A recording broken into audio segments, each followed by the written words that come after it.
Jadi dulu para sahabat Nabi itu, kalau mereka 4 rakaat itu, ada yang mengisinya dengan salat sunnah mutlak, ada yang mengisinya dengan tawaf.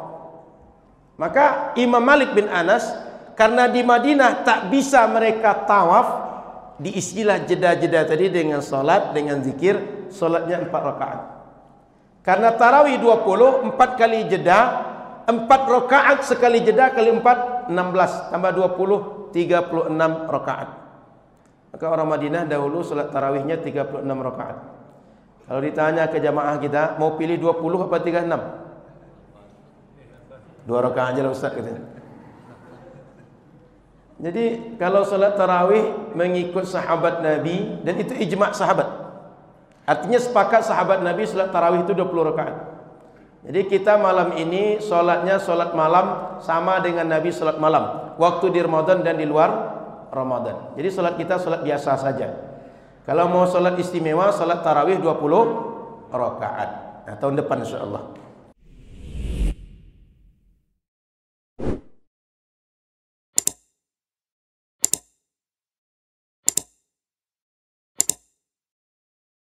Sebelum saya masuk ke kajian, saya sampaikan satu hadis Rasul sallallahu alaihi wasallam yang diriwayatkan oleh Imam Al-Baihaqi, berasal dari jalur sahabat Jabir bin Abdullah.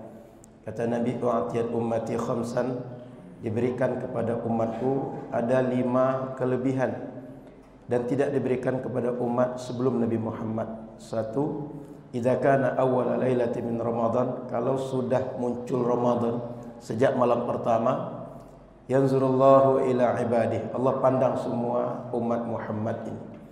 Wa may yanzurullahu ilaihim lam yu'adzibhu abada, siapa saja yang dipandang oleh Allah, dia tak akan diazab selamanya. Selama Ramadan Bapak Ibu dipandang Allah dengan tatapan rahmat, tatapan cinta. Maka sayang jika Ramadan berlalu Bapak Ibu tak dipandang Allah dengan tatapan rahmatnya. Mari kita isi Ramadan kita, siangnya dengan puasa, malamnya dengan salat malam, kemudian di antara keduanya kita perbanyak bacaan Quran. Poin yang kedua, kata Nabi sallallahu alaihi wasallam, "Inna afwahihim hina yumsuna atyabu 'indallah min rihil misk." Orang yang puasa siang hari aroma mulutnya agak bau sedikit. Atau orang Baitul Mu'tamar makin puasa makin harum mulut dia. Kalau kami makin sore itu biasanya agak berubah aroma itu. Tapi bagi Allah Subhanahu wa taala lebih disukai dibanding aroma minyak wangi terbaik paling harum. Apa makna hadis ini? Jikalah aroma mulut ini dijadikan pahala, lalu dia punya aroma dibandingkan dengan minyak kasturi paling harum, lebih harum aroma puasa karena mulut yang berbau tadi itu. Jadi pahalanya lebih harum dibanding minyak kasturi paling harum. Yang ketiga, tastaghfiru lahumul malaikah fi kulli lailah wa nahar. Setiap hari, siang dan malam, malaikat mohonkan ampun untuk umat Nabi Muhammad selama Ramadan. Malaikat tak berdosa, kita banyak dosa. Yang memohonkan ampun, yang tak berdosa, yang doanya makbul. Kita banyak dosa. Kalau minta ampun, belum tentu diampunkan Allah. 4. Yaqulu azza wa jalla li jannati, Allah berkata kepada surga, ista'iddi li ibadi. Surga, siap-siap hamba untuk menyambut hambaku. Wa tazayyani, dan berhiaslah. Ausyaka ibadi yastarihuna min ta'ibid dunya ila dari wa karamati. Hambaku sebentar lagi dia akan balik kepadaku, akan masuk ke dalam surga, tempat yang aku muliakan. Mereka istirahat dari capeknya dunia. Jadi surga itu menunggu Bapak Ibu, dan berhias menunggu kedatangan Bapak Ibu. Biasanya setiap hari kita mengemis minta surga. Kalau Ramadan, surga yang menunggu Bapak Ibu. Itu hanya umat Nabi Muhammad yang dapat. Yang kelima, ghafarallahu lahum jami'a fi akhir lailati min Ramadan. Ketika Ramadan selesai, Allah ampunkan semua dosa mereka. Ada yang bertanya, faqala rajul ahiya lailatul qadar? Nabi, ketika diampunkan dosa itu apakah Lailatul Qadar? Kata Nabi, la, bukan. Meskipun tak dapat Lailatul Qadar diampunkan juga. Alam tarau ilal umal ya'malun. Tidakkah kalian tengok kalau ada tukang kalian pekerjakan, selesai dia bekerja, wufu ujurahum. Apa yang kalian lakukan pada mereka? Selesai mereka bekerja, kalian penuhi gaji mereka. Kalian penuhi upah mereka. Ramadan Allah suruh puasa sebulan penuh. Kalian kerjakan. Setelah kalian kerjakan, apa yang didapat? Allah penuhi apa yang menjadi hak untuk kalian. Seakan begitu kata Rasul sallallahu alaihi wasallam. Maka 5 ni Bapak Ibu, tak ada umat yang dapat kecuali umat Nabi Muhammad. Saya ulang, 1, ditatap Allah dengan tatapan rahmat. 2, aroma mulut kita lebih disukai Allah. 3, setiap saat didoakan malaikat. 4, surga bersiap-siap menanti kedatangan kita. 5, diampunkan semua dosa ketika Ramadan berakhir. Hanya umat Nabi Muhammad yang dapat itu. Saya malam ini akan bacakan sebuah hadis Nabi sallallahu alaihi wasallam, tapi ada pelajaran yang kita ambil dari hadis itu. Berapa pelajaran? An Ibnu Abbas radhiyallahu taala anhuma qala kana Rasulullah sallallahu alaihi wasallam ajwadan nas. Kata sahabat Ibnu Abbas, Nabi itu adalah orang paling dermawan. Wa kana ajwadu ma yakunu fi Ramadan hina yalqahu Jibril. Nabi itu akan sangat dermawan ketika di bulan Ramadan saat Jibril menjumpai Nabi sallallahu alaihi wasallam. Wa kana yalqahu Jibril fi kulli lailatin min Ramadan fayudarisuhul Quran.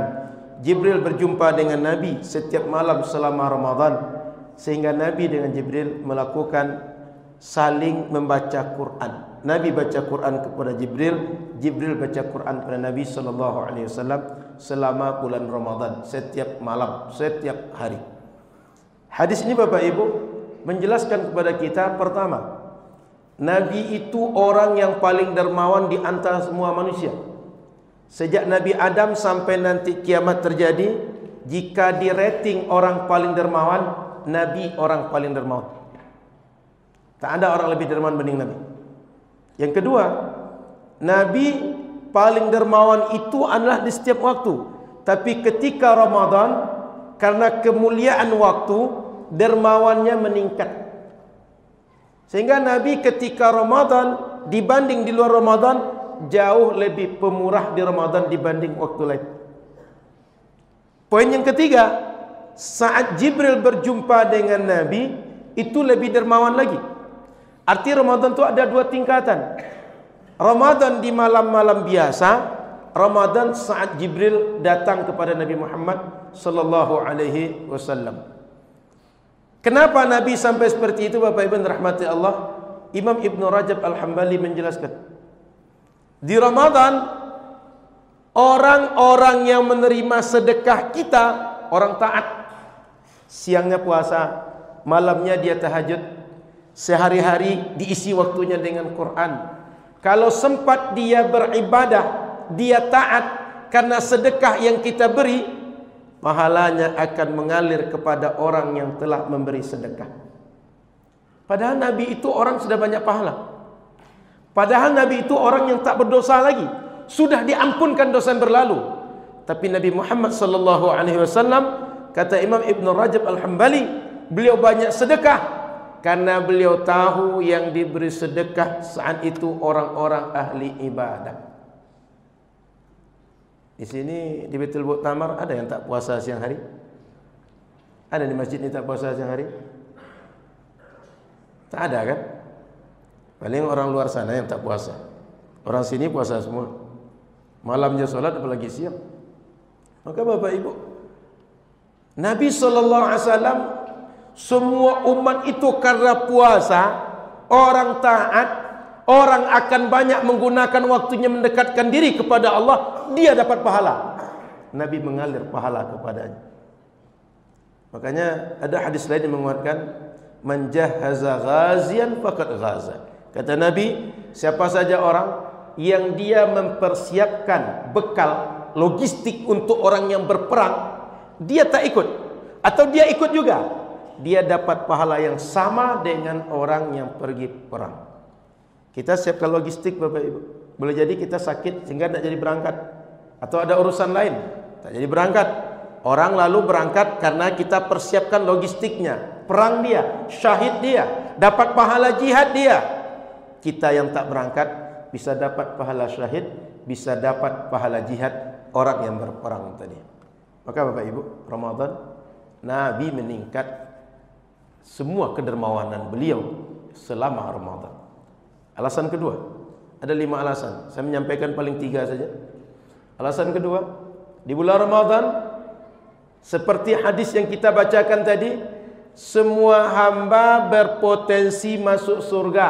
Surga dah menunggu dia. Nabi paham betul bahwa amal yang lain ini bisa memasukkan ke surga.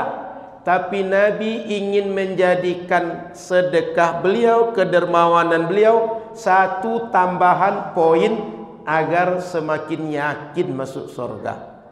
Pahala sedekah cukup memasukkan surga, pahala solat cukup masukkan surga, pahala Quran cukup masukkan surga, pahala kita satu rahim cukup memasukkan ke surga. Tapi pemberian atau dermawan Nabi menambah poin agar semakin besar peluang untuk masuk surga. Bapak Ibu, dengan puasa insyaallah masuk surga. Kata Nabi, man shoma ramadhana imanan wa ihtisaban ghufira lahu ma taqaddama min dhanbi. Kalau ada orang puasa karena yakin kepada Allah dan hanya mengharapkan pahala dari Allah, diampunkan dosa yang berlalu. Orang kalau diampunkan dosanya, dia insyaallah akan masuk surga. Dengan puasa sudah modal masuk surga Bapak Ibu. Tapi Nabi ingin menambahkan poin. Puasa, salat, berbagai amal yang lain bisa memasukkan ke surga. Nabi ingin tambahkan poin untuk masuk surga dengan tambahan sedekah. Poin ketiga, apa alasannya? Di Ramadan Allah ampunkan dosa semua hamba. Amaliyah Nabi yang lain, Nabi yakin akan mengampuni dosa.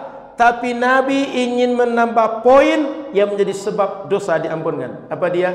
Nabi bersedekah di bulan Ramadan.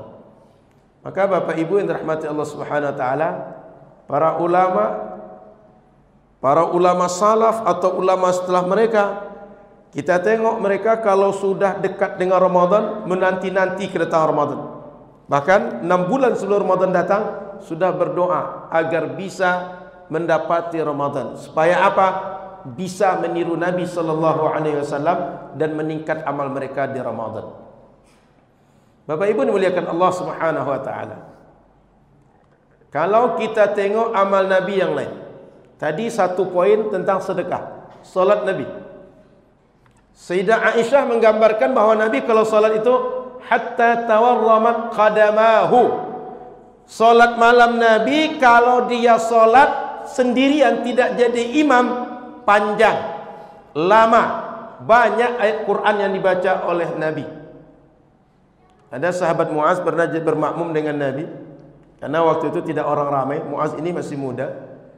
Nabi waktu itu salat baca surah Al-Baqarah, baca surat An-Nisa, baca Ali Imran, baca Al-Maidah 1 rakaat. Terbayang 5 juz 1 rakaat. Kalaulah orang hafiz Quran, lancar dia mengaji, itu 20 menit rata-rata 1 juz. 5 juz berarti 100 menit. Berapa jam itu? 1 jam setengah 1 rakaat. Terbayang 1 jam setengah kali 11 rakaat. Jangan-jangan orang Baitul Muktamar bilang, usahlah salat lagi Ustaz, tidak kuat macam itu Ustaz. Jadi Nabi itu kalau salat malam di Ramadan dan di luar Ramadan 11 rakaat. Nabi tak pernah tarawih 20 rakaat. Nabi salat malam di Ramadan dan di luar Ramadan 11 rakaat. Macam kita sekarang nih. Jadi salat yang kita buat ini salat Nabi di Ramadan dan di luar Ramadan. Kalau salat khusus Ramadan itu tarawih 20 rakaat. Yang dibuat oleh sahabat Umar bin Khattab. Imamnya sahabat Ubay bin Ka'ab. Setiap 2 rakaat salam, dan setiap 4 rakaat dibuat jeda. Jedanya itu diisi dengan salawat, dengan salat, dengan i'tikaf, dengan zikir. Jadi dulu para sahabat Nabi itu, kalau mereka 4 rakaat itu ada yang mengisinya dengan salat sunnah mutlak, ada yang mengisinya dengan tawaf. Maka Imam Malik bin Anas, karena di Madinah tak bisa mereka tawaf, diisilah jeda-jeda tadi dengan salat, dengan zikir, salatnya 4 rakaat.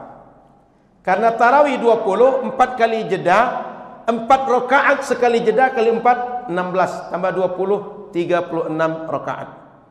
Maka orang Madinah dahulu salat tarawihnya 36 rakaat. Kalau ditanya ke jamaah kita, mau pilih 20 apa 36? 2 rakaat aja lah Ustaz katanya. Jadi kalau salat tarawih mengikut sahabat Nabi, dan itu ijma' sahabat. Artinya sepakat sahabat Nabi salat tarawih itu 20 rakaat. Jadi kita malam ini solatnya solat malam sama dengan Nabi solat malam, waktu di Ramadan dan di luar Ramadan. Jadi solat kita solat biasa saja. Kalau mau solat istimewa, solat tarawih 20 rakaat. Nah, tahun depan insyaAllah. Tahun ini kita buat yang biasa aja dulu. Tahun depan luar biasa. Atau mau yang luar biasa juga malam ini? Jangan malam ini lah Ustaz. Jadi Bapak Ibu rahmati Allah Subhanahu wa taala, Nabi sallallahu alaihi wasallam ketika salat malam tidak di Ramadan sampai bengkak kaki beliau. Dan ketika Ramadan meningkat salat beliau itu. Bahkan digambarkan kalau sudah 10 terakhir Ramadan, syadda mi'zarah. Beliau kencangkan ikat sarung beliau. Ada 2 makna di situ. Satu, di malam hari boleh bermesraan dengan keluarga, beliau tak lakukan, beliau alihkan hanya ibadah. Makna yang kedua, beliau malam hari diisi sungguh-sungguh dengan ibadah. Dioptimalkan waktunya untuk ibadah. Maka coba bayangkan, di luar Ramadan, kalau tegak solat malam itu sampai bengkak kaki beliau, bayangkan di Ramadan. Ahya laylah wa ayqaza ahlah. Selama 10 terakhir Ramadan, sepanjang malam isinya ibadah, dan istri, keluarga, anak, menantu, kerabat diajak menghidupkan malam 10 terakhir Ramadan. Jadi cara pandang Rasul dengan kita beda Bapak Ibu. Makin ke ujung Nabi itu makin gaspul. Kalau kita hanya tertawa cara jawabnya Ustaz. Payah untuk mengungkapkan. Makin ke lama, makin ke ujung seperti ekor tikus. Di awalnya ramai, makin ke ujung makin maju safnya. Ini penuh saf semua. Nanti tinggal 4, 3, 2. Syukur-syukur tidak imam aja sendirian lagi. Jadi Bapak Ibu dirahmati Allah, cara pandang Rasulullah ketika datang Ramadan beda dengan cara pandang kita. Dimanfaatkan betul untuk ibadah. Kemudian Bapak Ibu dirahmati Allah Subhanahu wa taala, Rasulullah sallallahu alaihi wasallam terkait dengan Al-Qur'an itu hampir setiap malam Jibril itu datang, kemudian Rasul membaca Quran, disimak oleh Jibril, Jibril juga menyimak bacaan Rasul. Sehingga ayat Quran yang sekarang kita lihat di susunan mushaf ditulis mulai dari Al-Fatihah sampai An-Nas, susunan itu atas perintah wahyu. Jadi bukan dibuat oleh Abu Bakar, bukan dibuat oleh Zaid bin Thabit. Perintah wahyu urutannya seperti itu. Dan itu tidak berdasarkan urutan turun. Karena kalau Quran turun pertama itu surah Al-Alaq yang 5 ayat pertama. Iqra bismi rabbikal ladzi khalaq. Kemudian yang terakhir turun ada yang mengatakan surah Al-Maidah ayat 3, al-yauma akmaltu lakum dinakum wa atmamtu alaikum ni'mati wa raditu lakumul Islam madina. Ada lagi mengatakan surat Al-Baqarah. Jadi Bapak Ibu rahmati Allah Subhanahu wa taala, ayat Quran yang ada di mushaf itu adalah perintah wahyu untuk membuat dengan urutan seperti yang kita temukan sekarang. Dan Nabi sallallahu alaihi wasallam setiap Ramadan itu cross check dengan Jibril. Sudah betul ini bacaannya, sudah betul ini posisinya, sudah betul ini urutannya. Itu setiap Ramadan dicek oleh Jibril. Dan di tahun Nabi akan meninggal, 2 kali Jibril cek kepada Rasul sallallahu alaihi wasallam. Yang ingin saya sampaikan adalah bahwa cara pandang Rasul ketika Ramadan datang dengan kita berbeda. Rasul menganggapnya kesempatan meningkatkan amal. Maka sejak awal Nabi sallallahu alaihi wasallam sudah memperbanyak ibadah. Semakin ke ujung semakin memanfaatkan, baik dengan salatnya, baik dengan Qur'annya, baik dengan sedekahnya, atau bentuk ibadah yang lain. Maka Bapak Ibu yang dimuliakan Allah Subhanahu wa taala, ini masih malam ketiga Ramadan. Kesempatan kita masih lama memanfaatkan Ramadan. Kalau tak bisa seperti Rasul sallallahu alaihi wasallam, kita tengok contoh Imam Abu Hanifah. Kalau sudah datang Ramadan, ditinggalkan majlis-majlis ilmu yang lain, fokus mereka kepada Quran. Ketika fokus pada Quran, sehari Ramadan itu khatam Qurannya 2 kali. Yang 30 juz itu, sekali siang, sekali malam. Menurut Bapak Ibu, bisa tidak Quran itu selesai sepanjang siang 30 juz? Bisa tidak? Jangankan sehari, Ustaz, sebulannya berat. Bapak Ibu yang dirahmati Allah, Quran itu kalau orang hafiz 15 menit bisa selesai 1 juz. 15 kali 30 450 menit. Bagi 60 menit. Berapa jam? 7,5 jam. Anggap termasuk waktu sholat yang baca, habis waktu 9 jam. Sehari waktu kita berapa? 24. 9 kali 2 18. 18 kalau 24 waktu kita semua kurang 18, sisa 6 jam. Bisa tidur tidak 6 jam itu? Ramadan ni Bapak Ibu jangan-jangan tidur cuma kadang 3 jam 4 jam saya malam itu. Betul Bu? Belum ibu-ibu kalau pulang anak rewel, ketika sahur mesti siapkan untuk keluarga, jam 3 jam 4 sudah bangun. Mungkin Bapak Ibu sering Ramadan ini tidur malam cuma 3 atau 4 jam atau 5 jam. Jadi masuk akal kalau Quran itu sehari bisa khatam 2 kali. Dan itu tidak satu orang. Rata-rata para ulama dahulu mengkhatamkan Quran sehari bisa lebih 1 kali. Imam Syafi'i sama 60 kali. Bahkan ada ulama yang 1 kali sholat khatam Quran. Lebih, kalau menurut Bapak Ibu lebih tak masuk akal lagi. Tapi bisa. Kenapa? Mereka sholat bukan macam kita sholat.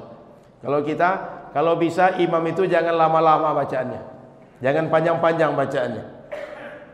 Sudah 8 rakaat pengennya lebih cepat lagi daripada waktu yang kita inginkan. Sehingga imam agak lambat sedikit baca, terasa panjang betul lah Qul Huwallahu Ahad itu. Yang dibaca Qul Huwallahu Ahad cuma, tapi terasa panjang. Kenapa? Kita tidak punya motivasi seperti motivasi Rasulullah sallallahu alaihi wasallam. Maka Bapak Ibu, kita kalau tak bisa standar maksimal Nabi, minimal ambil standar bawahnya. Ada spirit kita ingin berbagi lebih dibanding di waktu yang lain. Kalaulah kita belajar kepada apa yang ada depan mata kita hari ini, saya yakin Bapak Ibu sudah banyak pergi haji dan umrah. Jangankan Ramadan, hari Senin dan Kamis itu banyak orang menyediakan perbukaan puasa di Masjid Nabawi, di Masjidil Haram. Alangkah baik bila kebiasaan itu kita bawa ke masjid-masjid kita. Kalau Ramadan jauh lebih banyak lagi. Di Al-Azhar Mesir saja, Masjid Al-Azhar itu sehari menyediakan lebih 5.000 paket berbuka puasa. Itu mau tambah 5.000 berapa Pak? Kok ketawa besar Ibu? Jadi Bapak Ibu, Masjid Al-Azhar sehari menyediakan 5.000 paket berbuka puasa. Saya karena lama di Mesir itu paham. Paket berbuka mereka biasanya kalau orang Indonesia itu bisa disimpan untuk sahur. Kalau orang kita makan menu orang Mesir, 1 paket berbuka itu bisa disimpan sekalian untuk sahur. Terbayang nilainya. Bukan ecek-ecek, bukan nilainya itu pokok orang penting makan, tidak. Biasanya kalau di Mesir itu 1 paket makan untuk orang berbuka cukup, disisakan untuk sahur masih bisa. Maka Bapak Ibu yang dirahmati Allah Subhanahu wa taala, poin kajian yang saya sampaikan malam hari ini adalah umat Nabi Muhammad diberikan banyak keistimewaan di Ramadan, tak ada yang memiliki selain umat Nabi Muhammad. Maka ketika kita masih di awal Ramadan, kita perbaiki cara pandang kita menyambut Ramadan. Kita jadikan Ramadan ini bulan kita meningkatkan amal, meningkatkan kebaikan. Selagi ada waktu kosong, ambillah Quran. Tak sempat Quran, tak bisa baca Quran, minimal bergerak juga jari Bapak Ibu. Subhanallah, subhanallah, astaghfirullah, astaghfirullah, atau Allah, Allah, Allah, Allah. Minimal ada yang dibuat dalam setiap waktu kita amal soleh selama bulan Ramadan ini. Ustaz, saya baca Quran sudah tidak kuat lagi. Berzikir sudah tidak bisa fokus. Saya ingin amalnya dengan harta, buat dengan sedekah. Apalagi ini masjid karpet kita belum lunas Bapak Ibu. Betul Pak? Oh sudah Pak. Tadi yang diumumkan bukan untuk lunas ini.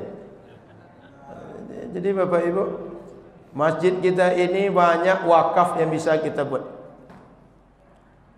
Bahkan andaikanlah umat Islam itu berfikir lebih luas tentang masjidnya, di masjid ini dibuat wakaf, misalnya dibuat gerai-gerai usaha, UMKM bisa dihidupkan di masjid-masjid. Sejak dahulu masjid itu inspirasi pendidikan, inspirasi dakwah, inspirasi ekonomi. Riau, kalau kita tengok asal negerinya, Pekanbaru, dari Senaplan. Senaplan itu di pinggir sungai Siak yang sekarang pasar bawah itu. Dari situ awalnya dibangun Pekanbaru, ada pasar di situ, ada masjid di situ. Sekarang makin besar Pekanbaru, kota Pontianak, dan banyak kota di Indonesia ini berawal dari masjid, lalu ada pasar, lalu muncul ekonomi di situ. Maka Bapak Ibu yang dirahmati Allah, saya ingin menyampaikan bahwa umat Nabi Muhammad banyak peluang amal solehnya. Di Ramadan makin banyak peluang itu. Kita gunakan kesempatan itu, jangan sampai sudah berlalu baru tersadar. Menyesal belakangan tak ada yang berguna Bapak Ibu. Maka Bapak Ibu yang dirahmati Allah Subhanahu wa taala, kita isi Ramadan kita sejak kita bangun sampai kita tidur kembali dengan amal saleh, paling minimal dengan zikir. Itu saja yang bisa saya sampaikan. Karena ini kita masih ada tarawih dan witir. InsyaAllah kesempatan yang lain kita sambung. Dan kita semua berusaha Ramadan kita lebih baik dibanding bulan yang lain. Ramadan tahun ini lebih baik dibanding Ramadan sebelumnya, InsyaAllah. Terima kasih banyak. Mohon maaf salah dan kurang. Subhanakallahumma wa bihamdika asyhadu an la ilaha illa anta astaghfiruka wa atubu ilaika. Assalamualaikum warahmatullahi wabarakatuh.